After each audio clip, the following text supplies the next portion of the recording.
Job లేక ఇబ్బంది పడుతున్నారా? అయితే మెడికల్ కోడింగ్ మీకు మంచి ఆప్షన్. వెంటనే కాల్ చేసి కోర్సులో జాయిన్ అవ్వండి. Hi viewers, India's largest digital media network Suman టీవీకి స్వాగతం. ప్రస్తుతం మనతో ఉన్నారండి Kendriya Vidyalaya retired teacher and motivational speaker వచ్చేసి కృష్ణకుమారి గారు ఉన్నారు. ఆల్రెడీ అంత హల్చల్ అవుతున్న అఘోరి గురించి, అసలు అఘోరి అంటే ఎలా ఉంటారు, వీళ్ళిద్దరు తల్లి కూతుర్లు అన్న బంధం ఎలా ప్రేమగా పెళ్లిగా మారింది, అసలు అఘోరీలు అంటే ఇంత పబ్లిక్లోకి వస్తారా? సో బోల్డ్ అని క్వశ్చన్స్ కృష్ణకుమారి గారిని అడిగి తెలుసుకుందాం. నమస్తే అమ్మ. నమస్తే అండి. ఇందాక అన్నట్లు అసలు అఘోరి అంటే ఏంటండి? ఇప్పుడు మొన్నటి వరకు మేమిద్దరం ఆ అమ్మాయి కూడా అలాగే చెప్పింది, మా అమ్మ మా ఇద్దరి మధ్య తల్లి బిడ్డల మధ్య సంబంధమే ఉంది అని. ఇప్పుడేమో ప్రేమ అంటున్నారు. మూడోసారి పెళ్లి కూడా అవుతుంది, మాకు 2 సార్లు అయిపోయినాయి. అసలు ఆడేమో ఆడ అఘోరి అననీకి కూడా లేదు, ఆ శ్రీనివాసే ట్రాన్స్జెండర్ వాట్ ఎవర్ మనకు తెలియదు. కానీ అసలు అఘోరి అని చెప్పుకుంటూ తిరుగుతున్న ఈయనకు అసలు అర్హత ఉందా? ఆ పదానికన్నా అర్హత ఉందా ఆ పేరుకి? చాలా మంచి ప్రశ్న వేశారండి. అఘోరాలు అంటే వాళ్ళు జనజీవనంలోకి రారు. వాళ్ళు కఠిన తపస్సులు చేసుకుంటూ సమాజ శ్రేయస్సుకే వాళ్ళు ప్రాధాన్యత ఇస్తారనమాట. మధ్యయుగంలో 7th and 8th century నుంచి ఈ అఘోరా పరంపర స్టార్ట్ అయింది అని చరిత్రకారులు చెప్తున్నారు మనకి. అఘోరాలు ఎలాగంటే వాళ్ళ గురువు దత్తాత్రేయ స్వామి అని చెప్తారు. ఈ పరంపరని మొదటిగా పబ్లిక్లోకి వాడుకలోకి తీసుకొచ్చిన ఆయన కానురామ్ అఘోరా అన్నమాట. ఆయన గురువు కులురాము. వాళ్ళకి చాలా రకాల పరీక్షలు చేసి వాళ్ళకి అఖాడాలు ఉంటాయండి. అఖాడాలు ఆశ్రమాలతో చదువు ఎలా చెప్పుకుంటామో ఈ అఖాడాల్లో ఈ అఘోరాలు నాగసాధువులకి పరీక్షలు పెట్టి వాళ్ళని అఘోరాలుగా తీర్చిదిద్దే గురువులు ఉండే ప్లేస్ని అఖాడాలు అంటారు. ఆయన కులురామ్ అనే ఆయన ఈ పరంపరని ముందరికి తీసుకువెళ్ళడానికి కానురామ్ అనే వ్యక్తిని ఎన్నుకున్నాడు అన్నమాట. వీళ్ళు కఠినమైన తపస్సులు, కఠినమైన జీవనశైలి వీళ్ళకుంటుంది.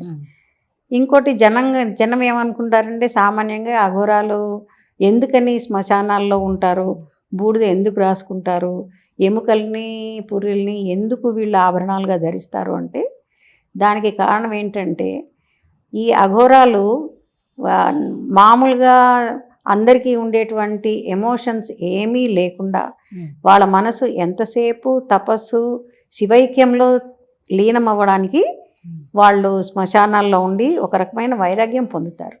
ఇంకా ఒకటి వాళ్ళ విశ్వాసం ఏంటంటే అఘోరాలది చనిపోయిన వాళ్ళ మాంసం తినే మాట యథార్థమే. వాళ్ళు హింసని ప్రేరేపించరు. వాళ్ళు కావాలంటే మనుషుల్ని చంపి తినచ్చు, కానీ చనిపోయిన శవాలను తింటారు. కానీ వాళ్ళ ఉద్దేశం ఏంటంటే ఏ రకంగానూ వాళ్ళ ద్వారా సమాజంలో ఏ ఒక్క వ్యక్తికి అపకారం జరగకూడదు, హింస అనేది ఉండకూడదు. అందుకని వాళ్ళు చనిపోయిన శవాలదే వాళ్ళు మాంసం తింటారు. అది రోజు తినరండి, చాలా వారానికి నెలకి ఒకసారి. వాళ్ళకి ఆకలి కూడా మనలాగా ఉండదు, చాలా అరుదుగా జరుగుతుంది అన్నమాట. వాళ్ళకి ఆకలి అనేది ఉంటుంది. అప్పుడు వాళ్ళ శ్మశానంలో వాళ్ళ విశ్వాసం ఏంటంటే ఎవరినన్నా చనిపోయిన వాళ్ళ మాంసం తిన్నా, వాళ్ళ బూడిద రాసుకున్నా వాళ్ళలో ఉండేటువంటి ఏదో ఒక శక్తి వీళ్ళకి ప్రాప్తిస్తుందని. ప్రతి మనిషికి అఘోరాల విశ్వాసం ఏంటంటే ప్రతి వాళ్ళల్లో ఏదో రకమైన శక్తి, మంచితనం అనేది ఉంటుంది, ఏదో స్పెషల్ క్వాలిటీస్ ఉంటాయి. ఆ రకంగా వీళ్ళు వీలైనంత మంది మంచి క్వాలిటీస్, మంచి గుణాలు అనుకోండి, మంచి శక్తులు అనుకోండి పొందడానికి, వైరాగ్యం రావడానికి కూడా వీళ్ళు శ్మశానాల్లో ఉండి శవాలతోటి సంభోగించడం కూడా నిజమేనండి. అది కాళికామాత ఆజ్ఞ ఇస్తుంటే వీళ్ళకి ఎన్ని సంవత్సరాలకో ఒకసారి. వాళ్ళు మనుషులే కదా, అఘోరాలంటే కూడా మనుషులే. వాళ్ళకి ఐచ్ఛిక వాంఛలు వస్తే అది కూడా కాళికాదేవి ప్రేరేపిస్తేనే వీళ్ళకి వస్తాయండి. వీళ్ళు మామూలుగా ఎవరినన్నా వాళ్ళలో కోరికలు న్యాచురల్గా రావు, అఘోరీలకి రావండి. ఇప్పుడు మామూలు మనుషులు, మామూలు మగవాళ్ళకి ఎవరన్నా అందమైన వాళ్ళని చూసినా టెంప్ట్ అవుతారు. కనీసం మనసులోనన్నా ఒక ఊహ వస్తుంది. ఈవెన్ గొంతు విన్నా కూడా ఆ గొంతుకు కూడా టెంప్ట్ అయితే వస్తుంది. మంచిగా బట్టలు కట్టుకున్నా కూడా ఈ అమ్మాయి బాగుంది అనుకుంటే చాలు, వాళ్ళలో ఆ కోరిక ఇండైరెక్ట్గా ఇన్స్టింక్ట్ అనేది రైజ్ అవుతుంది. కానీ అఘోరాలకి అట్లా కాదు. చాలా సంవత్సరాల వరకు, దాదాపుగా 7th and 8th century వరకు ఓన్లీ మగవాళ్లే అఘోరాలుగా ఉండేవాళ్ళు. తర్వాత క్రమేపీ ఆడవాళ్ళు కూడా అఘోరీలుగా అవ్వడానికి ఇంట్రెస్ట్ చూపించారు, ఉత్సాహాన్ని చూపించారు. సో అప్పుడే అఘోరీలకు కూడా మీరు చెప్పినట్టు సంవత్సరానికి ఒక్కసారి కోరికలు, ఆ. అఘోరాలకైనా అఘోరీలకైనా. అఘోరీలకి అయితే అలాంటివి ఏమి ఉండవనే విన్నాను నేను. దాంట్లో ఓకే. చరిత్ర చెప్పడం ప్రకారం అఘోరీలకి అఘోరీలకు ఏముంది? ఏ విధమైన ఐహిక వాంఛలు ఉండవు. ఓకే. అఘోరాలకు మాత్రం అఘోరాలకి కాళికాదేవి ప్రేరేపిస్తే వాళ్ళలో ఓకే.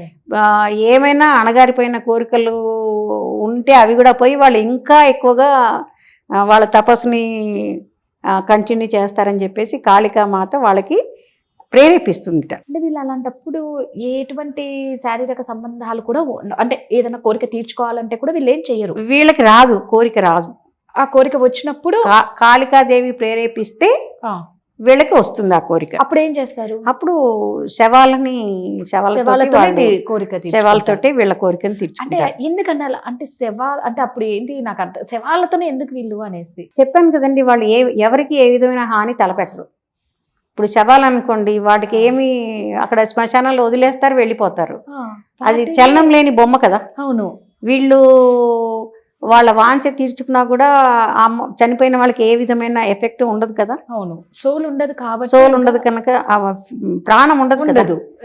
కాబట్టి అది just matter of instructions by Kalimata. Kalimata ఆజ్ఞని పరిపాలించడానికి వీళ్ళు ఆ రకమైన వాళ్ళు ఆ కోరికను తీర్చుకుంటారు. కోరిక కాదు దాన్ని మనం కోరిక ఆజ్ఞ పాలించడానికి వాళ్ళు ఆ సంభోగం అనే క్రియని చేయాల్సి వస్తుంది. అది వాళ్ళకి మటుకు కోరికలు ఉండవండి. ఉండవు. అదే మీరు అన్నట్టు అక్కడ మహాకాళి మాత ప్రేరేపిస్తేనే అన్నట్లు. అంటే మీరు ఇంత చెప్తుంటే నాకు ఒకటే అర్థం అవుతుంది, ఎంత ఒక కఠినమైన దీక్షలో ఉన్న అఘోరాలను అఘోరీల ఒక టైటిల్ పెట్టుకొని ఈయన చేస్తున్నది ఏంటి? ఈయన చేసేది ఈయన అసలు అఘోరా కాదండి, అఘోరీ కాదు. ఎందుకంటే ఈవిడ పబ్లిక్ దాన్ని ఏమంటారంటే ప్రచారము, పబ్లిక్లోకి వచ్చి నేమ్ అండ్ ఫేమ్ అఘోరాలకు అవసరం లేదండి. అసలు వాళ్ళు గుప్తంగా ఉండడానికే ఇష్టపడతారు. గుప్తంగా అంటే రహస్యంగా ఉండడానికే వాళ్ళు ఇష్టపడతారు. వాళ్ళ తపస్సులన్నీ కూడా హిమాలయాల్లో, వారణాసిలో కూడా కొన్ని గుళ్ళు ఉన్నాయండి. ఆ గుళ్ళలో నుంచి బయటికి రారు వాళ్ళు, అసలు డే టైంలో రారు, పగలు రారు. రాత్రిపూటనే వాళ్ళు శవాలని తీసుకుని తినే పని కూడా రాత్రిపూటే చేస్తారు. అసలు వాళ్ళకి ఇష్టం ఉండదు, జనబాహుల్యంలోకి వాళ్ళ అస్తిత్వం వాళ్ళకి ఇష్టం ఉండదు. రహస్య జీవితం గడపడానికే వాళ్ళు ఇష్టపడతారు. ఈ ప్రజెంట్ ఇప్పుడు ఆ తెలుగు రాష్ట్రాల్లో హల్చల్ చేస్తున్న ఈ శ్రీనివాస్ అనే వ్యక్తి అసలు అఘోరా కాదు. అఘోరా అనుకుంటున్నాడు. చెయ్యాలంటే సైలెంట్గా చేయొచ్చండి. సనాతన ధర్మాన్ని ప్రచారం చేయడానికి వస్తున్నాను అంటున్నాడు. మరి ఏ సనాతన ధర్మము ఒక ఆడపిల్లల్ని ఈ రకంగా చాలా మందిని ప్రలోభపెట్టి వాళ్ళని శారీరక వాంఛలకి వాడుకోవడం అన్నది ఎక్కడా లేదు. ఇతను నకిలీ అఘోరీగా చలామణి అవుతున్నాడు. ఎప్పుడో అప్పుడు మటుకు ఇతని బండారం బయటకు వస్తుంది. ఈ అమాయక ఆడపిల్లలు ఏంటంటే క్షణికావేశం, ఏదో పాపులారిటీ కోసము ఇలా వీళ్ళ వెంటబడి వాళ్ళ జీవితాలని నాశనం చేసుకుంటున్నారు. దీంతో ఏంటంటే వీళ్ళతోటి ఆగిపోట్ల, వీళ్ళని చూసి మిగతా కొంతమంది కూడా అట్రాక్ట్ అయిపోయి ఈ శ్రీనివాస్ లాంటి వాళ్ళు సమాజానికి పట్టిన చీడపురుగులు అని చెప్పచ్చండి. సారీ, నేను ఆ మాట అంటే మటుకు నన్ను క్షమించండి. వీళ్ళు అఘోరీలు ఏ రకంగా దేశానికే కాదు ఏ ప్రాణికి వాళ్ళు హాని చేయని ఓన్లీ వాళ్ళు మంచే కోరుకుంటారు. ఇప్పుడు మనం ఇంతమంది ఇన్ని దేశాలు మనమే యుద్ధం ప్రకటించినా చేసినా ఈ అఘోరాల తపస్సు వల్ల దేశం రక్షించబడుతోందని కూడా ఒక ప్రతీతి అన్నమాట. ఈ మరి శ్రీనివాస్ కథ మరి ఎలాగా ఇంతమంది సపోర్ట్ చేస్తున్నారన్నది మనకి ప్రశ్నార్థకంగా మారిపోతుంది. ఏంటంటే అన్యం పుణ్యం ఎరిగిన ఆ అమ్మాయి జీవితం బలైపోతుంది. వశీకరణలు ఇవన్నీ ఉన్నాయండి. నన్ను మందు పెట్టారేమో ఆ అమ్మాయి, అందుకే అలా అయిపోయింది అనేది ఉన్నాయి. ఇప్పుడు చూడండి, మీరు వీళ్ళందరూ అఘోరాలు తపస్సు చేస్తున్నారు, హిమాలయాల్లో వాటిలో తపస్సు చేస్తున్నారు. మనం గనక చూస్తే ఇది -డిగ్రీల్లో కూడా వాళ్ళు ఎంత సామాన్యంగా ఉంటారంటే వాళ్ళు పంచేంద్రియాలని వాళ్ళు కంట్రోల్ చేసుకుంటారు. ఆకలి వాళ్ళ వంశంలో ఉంటుంది, చలి వీటికి ఏమీ వాళ్ళ శరీరం ఎఫెక్ట్ అవ్వదు, వాళ్ళకి శారీరక వాంఛలు ఉండవు. అలా పంచేంద్రియాలని వాళ్ళు కంట్రోల్లో పెట్టుకుంటారు కనుక వాళ్ళు మరి దుప్పట్లు ఉండవు, పక్కలు ఉండవు, ఏమీ ఉండవు. మరి వాళ్ళు ఆకలి కోసం ఎప్పుడంటే మనకి టైం ప్రకారం ఆకలి వేసేస్తుంది, ఒక గంట అవగానే మనం ఉండలేము. మరి అఘోరాలు అట్లా కాదు కదా, వాళ్ళు పంచేంద్రియాలని కంట్రోల్లో పెట్టుకుని వాళ్ళు రహస్యంగా విపరీతమైన శివారాధన చేస్తూ ఉంటారన్నమాట. కానీ ఈ శ్రీనివాస్ అనే అతను మరి అక్కడ చేశాను తపస్సులు ఇక్కడ చేశాను అంటారు, కానీ ఏదో ఒక రోజు మటుకు అఘోరాల నుంచి ఇతనికి చాలా పెద్ద బెడద తప్పదు. ఈ లోపల అమాయక పాడపిల్లలు బలైపోతున్నారు. వీళ్ళని కంట్రోల్ చేయాలంటే నిజంగానే వశీకరణలు ఉన్నాయండి, నేను నమ్ముతాను. ఎందుకంటే అంత పూజలు చేసిన వాళ్ళు ఇంద్రియాలని వాళ్ళు కంట్రోల్ చేసుకున్నప్పుడు మరి వశీకరణ కూడా ఉంటుంది. అది అందరి డౌట్ ఏంటంటే ఎందుకు లేకపోతే అమ్మాయి అసలు ఆయన వదిలి రాను అంటుంది, ఆయన అమ్మ అంటారు, పెళ్ళి అంటారు. మరి అమ్మ అన్న అతను శ్రీనివాసు మరి అంత చిన్న పిల్లని ఎలా భార్యగా చేసుకున్నాడు? అదే కదా, వర్షిణి ఏమో మా అమ్మ అంటది ఆ గోరీని, ఆయన ఏమో నా బిడ్డ అంటారు, ఇద్దరు కలిసి ఇప్పుడు పెళ్లి. పోనీ అమ్మాయి చిన్నది, ఓకే ఒప్పుకుందాము, అమ్మాయికి అనుభవం లేదు. మరి ఎన్ని దేశాలు తిరిగాడు, ఎన్ని పూజలు చేస్తున్నాను అంటాడు. మరి ఇతనికి ఉండద్దా ఒక ఆడపిల్లని జీవితం చెలగాటం ఆడడం అని తప్పని అతనికి తెలీదా? ఈ అమ్మాయి ఒకటే కాదు, అమ్మాయే చెప్తుంది మరి ఇంకా 5గురు ఉన్నారని. మరి ఈ అమ్మాయి అతని వలలో ఎలా పడింది అన్నది కూడా అది ప్రశ్నార్థకమే. మరి ఏం మాయమాటలు చెప్పాడు, ఎలా ప్రలోభ పెట్టాడో అది శ్రీనివాసుల ఆట వాళ్ళ ఆటలు మటుకు నిజంగా మరి కట్టడి చేయాల్సిందే. సమయం వచ్చింది, లేకపోతే సమాజానికి ఇది చీడపురుగులాగా పాకిపోతుంది. అసలు ఆల్రెడీ సమాజంలో చాలా సమాజం అంతా భ్రష్టు పట్టింది అన్నట్లు అయిపోయిన ఈ సమయంలో మళ్ళీ ఇది ఒకటి. బట్ ఇది ఎవరో ఒకరు మాత్రం చాలా సీరియస్గా తీసుకొని ముందుకు వచ్చి అసలు ఆ ఆటలు అనేది ఆపితే బాగుంటుంది. తప్పకుండా వస్తుందండి, ఆ రోజు అనేది తప్పకుండా వస్తుంది. ఇంకోటి ఏంటంటే పోలీసులో ఏదన్నా పాపానికి పండే రోజు వస్తుంది.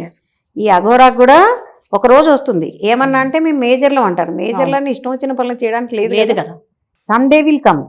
ఈ శ్రీనివాస్ ఆటలు కట్టే రోజు తప్పకుండా వస్తుంది. ఈ లోపల అమ్మాయిలందరూ ఇలాంటి ప్రలోభాలకి లోను కాకుండా వాళ్ళ భవిష్యత్తు మీద వాళ్ళ దృష్టిని కేంద్రీకరించి వాళ్ళకి వాళ్ళ అమ్మా నాన్నలకి మంచి పేరు తేవాలని నేను కోరుకుంటున్నాను. సూపర్ అమ్మా, థ్యాంక్ యూ.